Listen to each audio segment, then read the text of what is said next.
So you're saying there's a chance? Hallelujah, hallelujah, hallelujah, hallelujah, hallelujah. Welcome aboard, everybody, here to the Sports Talk Nation. Michael Cohen here with you, and you know what this is going to be about, folks. It is now, well, I guess we can start to say it's a little bit official right now. Not officially official, but we're getting very close. Steve Cohen has won the bidding war to become the next owner of the New York Mets. Thank goodness. It is finally going to happen. At least we think so anyway, as Steve Cohen is now on his way to taking over the New York Mets after what has been an on-again, off-again, on-again, off-again negotiation. And, of course, having to compete with A-Rod and J-Lo, as well as David Blitzer and Josh Harris, who are the owners of the New Jersey Devils and Philadelphia 76ers. So here we go, folks. And from everything that we understand, Cohen is willing to put up $2.4 billion now to buy the New York Mets. I am not certain if that's going to include SNY. If you remember earlier this summer, the top bid at the time of $4 billion by Cohen was going to include an offer for SNY. We're still not certain if that's still part of the package. I don't know if the Wilpons at the end of the day are still going to have some form of control, as was per the original negotiation back in December. We'll have to wait and see. But what we do know is this: Jeff Wilpon was not part of negotiations this time around.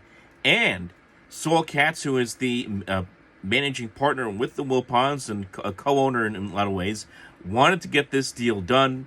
He saw an opportunity here with Steve Cohen and his deep pockets, and it's an opportunity for them, the Wilpons, Sterling Equities, to recoup some money and sell the team to an individual who wants to own this franchise, wants to put big money into this franchise, and begin to turn what has been, in a lot of respects, folks, and let's just be honest here, it's been a moribund franchise for some time here.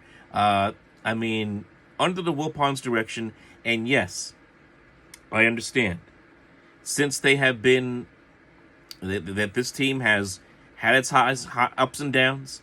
They've been to the World Series a couple of times under their leadership. I get that. They went to the World Series just 6 years ago in 2015. I understand that. But for the most part, it has been mistakes. It's been buffoonery. It has been a clown show in a lot of ways from the Mets under the Wilpons' direction. Pinching pennies, not going after top free agents that were available to them, when obviously a lot of Met fans wanted to see this team go out there and pursue some top free agents. Sometimes even paying too much for free agents at times, a la Johan Santana, or overpaying Yoenis Cespedes for a contract that he did not fulfill, and then in a bizarre episode, left the team for what he said was coronavirus, or maybe he just wanted to get off the team. And as much as Met fans love David Wright, even a David Wright who ended up not playing that entire contract due to injury. And of course, mismanagement of the front office. The episode we all remember with Willie Randolph, firing him at 3 o'clock in the morning in Anaheim. That was ridiculous, and of course, Wilpon approved. And then more recently with the hiring of Brodie Van Wagenen, and even more recently with this dust-up that has occurred with Van Wagenen and the Wilpons. All this, of course, surrounding the Mets' protest of their game on Thursday.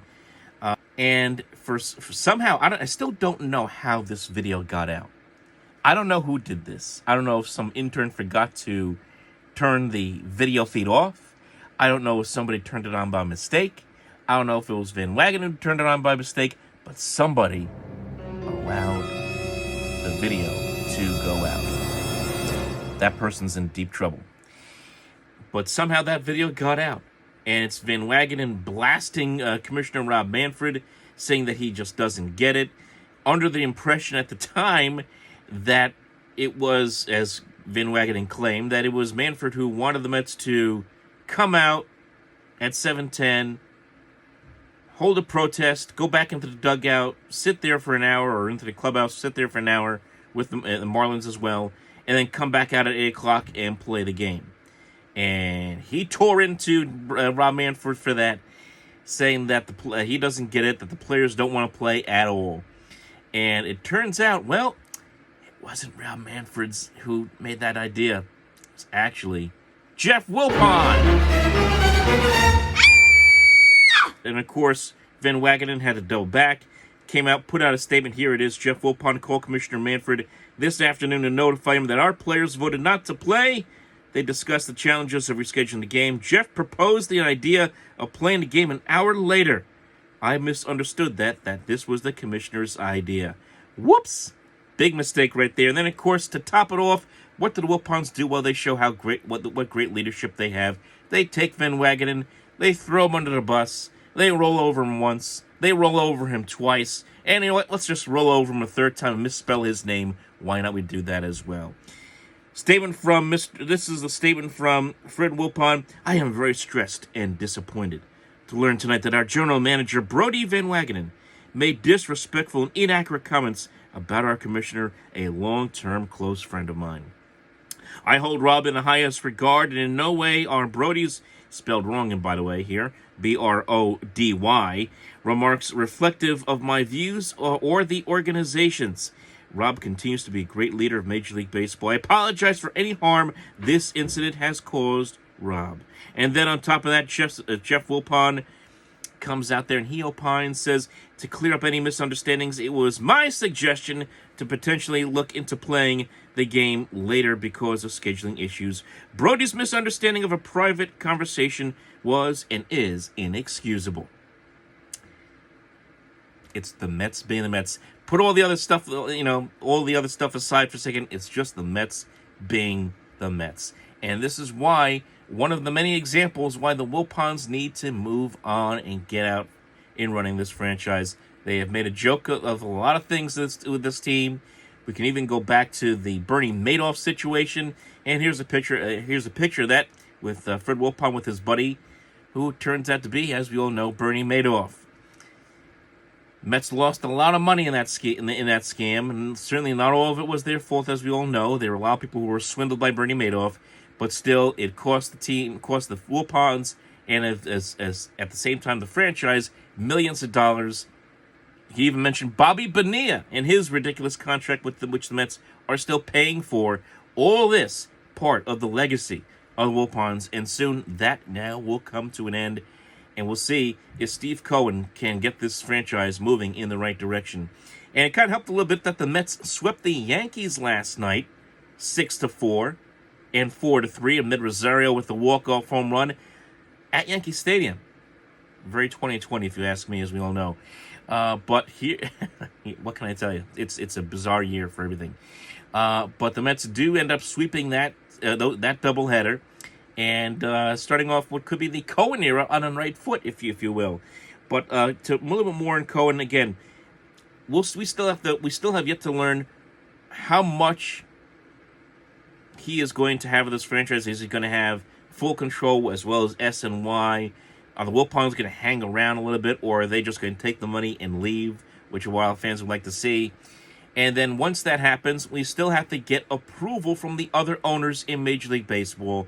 If 8 owners vote no, then we go back to the square one all over again, and you have an opportunity for Alex Rodriguez and Jennifer Lopez, as well as the Harris Blitzer group, to come back and potentially make their bids again. But I think the Wilpons would like to see, at this point, Steve Cohen get the team because he has the most to offer in financially at this point in that regard. So we will see what happens. We still got a little bit of a process to go here. There is negotiations that are ongoing. The story last night saying that it could be within just days for Steve Cohen to officially purchase the New York Mets franchise. And from there, as I said, the owners have to vote to approve. And he needs 23 of the 29 votes to get ownership of the New York Mets. So there you go, folks. Time to celebrate in Metville. We'll talk to you next time. Remember, folks, to follow us on social media at OpenMicNJ on Twitter, Facebook.com/OpenMicProgram. Remember, like and subscribe right here to Sports Talk Nation. We'll talk to you next time.